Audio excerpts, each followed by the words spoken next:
Guys, udah pada tahu ini belum? Badan Pusat Statistik baru saja merilis pada tahun 2023, ada 9,9 juta penduduk Gen Z yang tidak bekerja dan tidak sedang sekolah atau bisa disebut nganggur. Gen Z. Ada alasan lain kenapa Gen Z ini begini, ya karena katanya kalau soal penganggurannya antara pendidikan di sekolah dengan lapangan pekerjaan itu beda total. Saya sangat setuju. Bahkan Teman-teman, ada berita baru lagi nih. Selain daripada jajaran Kemendikbud yang bilang bahwa perkuliahan itu adalah kebutuhan tersier, ini ada berita lebih kocak lagi, kita baca ya. Konflik Ambon tahun 1999 sampai tahun 2022.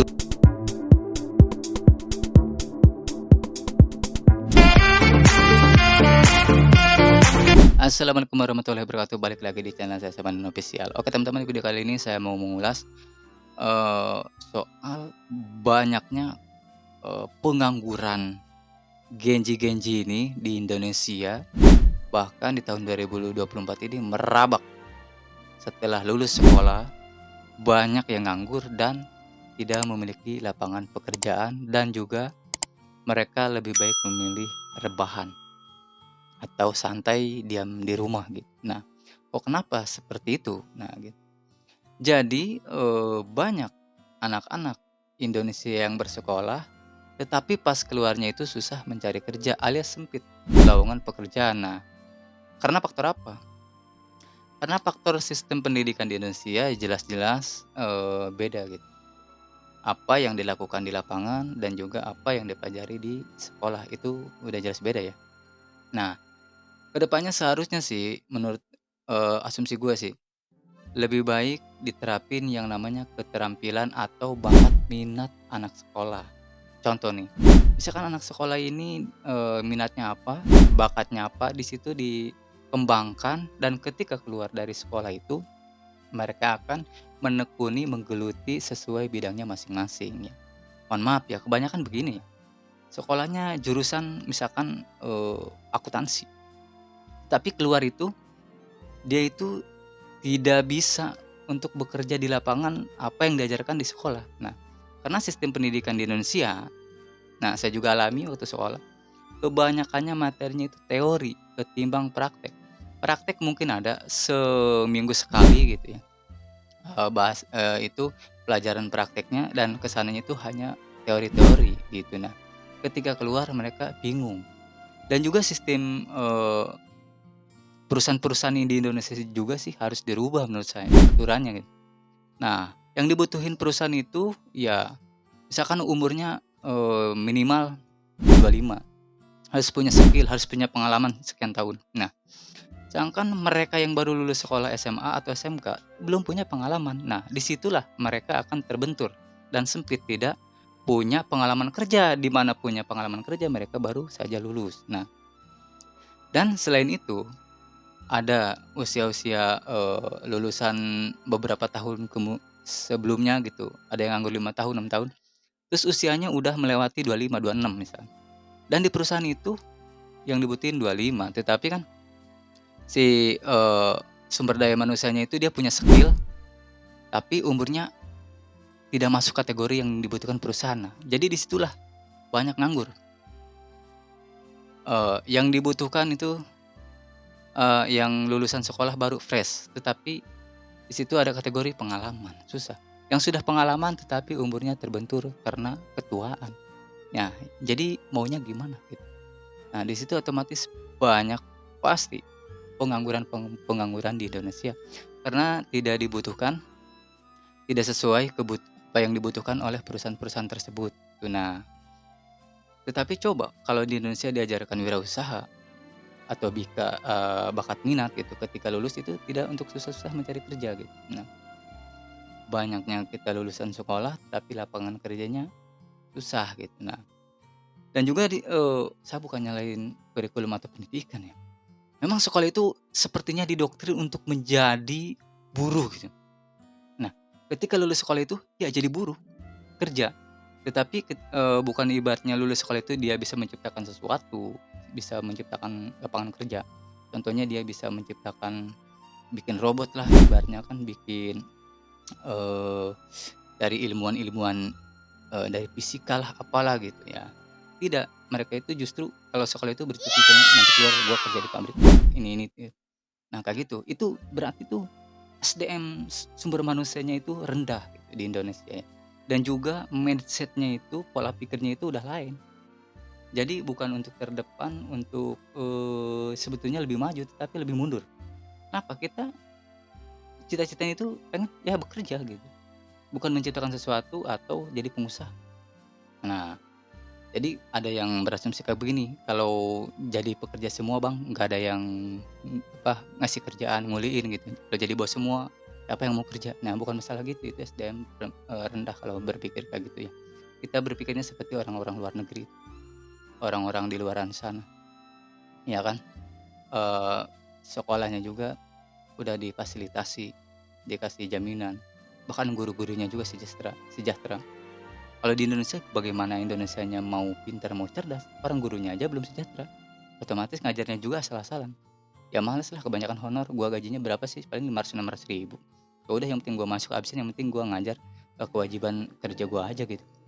Jadi tidak sungguh-sungguh, makanya pemerintah itu harus harus mensejahterakan gurunya di situ. Kalau udah sejahtera gurunya, baru nanti bertahap ke anak muridnya, fasilitas sekolahnya kayak gitu. Kalau begini-begini terus, yang ada semakin gawat ya, banyak pengangguran yang membludak.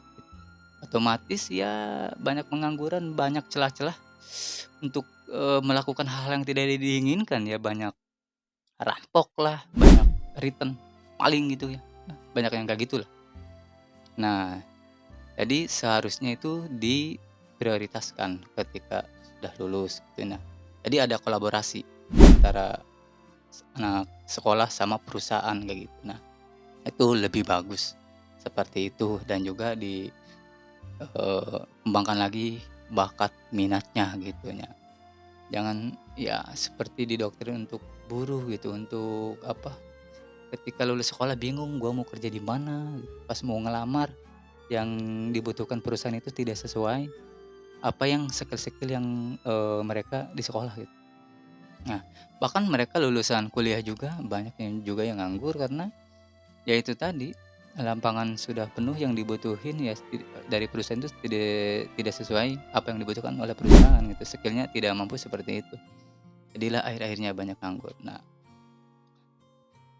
apalagi sekarang lagi marak-maraknya nih ya, ada sistem pengaturan dari KPI, ya dari KPI untuk penyiaran gitu. Nah, itu lebih gila lagi. Kita yang banyak jadi konten kreator itu, yang banyak jadi YouTuber, TikToker segala macam lah ya, yang kayak gitu-gitu, itu untuk mengurangi pengangguran juga. Anak-anak muda juga berkarya. Nah, seharusnya itu disambut asik gitu ya. Jadi jangan ada peraturan ini itu untuk ribet, untuk mematahkan kesemangatan para anak muda untuk jadi konten kreator gitu. Nah, karena kita lapangan sempit, kalau anak mudanya kreatif ya silahkanlah berkreasi. Ya sesuai kemampuan teman-teman di bidang apa, tunjukin di media sosial, di Facebook, Twitter, atau di YouTube gitu. Jadi konten kreator. Nah, di situ juga kan ada penghasilan dari AdSense nih. Jualan online gitu. Di situ juga ada penghasilan.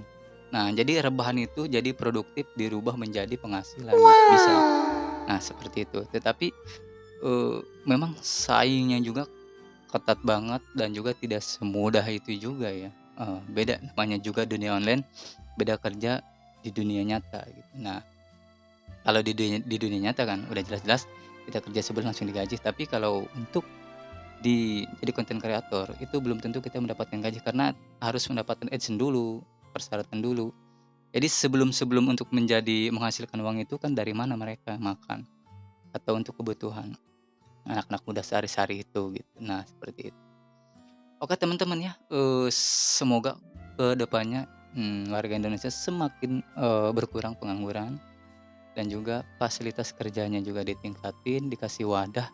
Anak-anak Indonesia bakat minatnya apa gitu. Jangan ditutupi, jangan dipendam. Nah, jangan ditimplek. Jadi bakat-bakat Indonesia itu, anak-anak muda Indonesia yang berkarya itu jadi ketimplek gitu. Nah, jadi makanya kenapa di Indonesia kesehatan aja banyak katanya mau ngambil dari luar. Nah, dalam arti di Indonesia itu berarti kekurangan tenaga kerja dokter. Ya kenapa? Ya karena untuk sekolah kedokteran itu mahal. Apalagi orang-orang nggak punya, menengah ke bawah itu, ya tidak mampu gitu untuk bersekolah seperti dokter karena harganya puluhan juta, bahkan ratusan. Nah, jadi untuk, menciptakan generasi-generasi baru, calon-calon dokter itu ya sekolahnya dimurahkan, dikasih subsidi, dikasih anggaran, agar anak-anak sekolah, agar, warga-warga Indonesia itu, anak-anak muda bisa sekolah. Nah, seperti itu. Gimana mau jadi dokter? Orang harganya juga mahal, ya kan? Seperti itu. Nah, kebanyakan ini itu dari luar. Kenapa? Memang jujur SDM Indonesia ini rendah gitu. Kenapa? Ya karena rendah itu kualitas pendidikannya juga masih amburadul gitu. Banyak orang-orang Indonesia itu pendidikannya itu waduh rendah ya, ketimbang Vietnam, Thailand, Malaysia. Indonesia sih masih di bawah gitu, ketimbang, pendidikan mereka gitu. Pendidikan mereka itu lebih bagus gitu. Otomatis kan pendidikan lebih bagus, SDM-nya juga kan bagus kan ke situ. Jadi dari segala sesuatu dari pendidikan menciptakan SDM yang bagus, kalau pendidikan kualitasnya juga bagus. Nah seperti itu ya. Oke ini aja ya, curhatan kali ini, semoga pemerintah juga mendengar. Oke ya teman-teman dan jangan lupa di-like, komen, dan juga di-subscribe, channel YouTube ini agar saya memberikan edukasi dan informasi, dan juga hiburan, oke? Apabila ada salah silahkan koreksi di kolom komentar. Wassalamualaikum warahmatullahi wabarakatuh.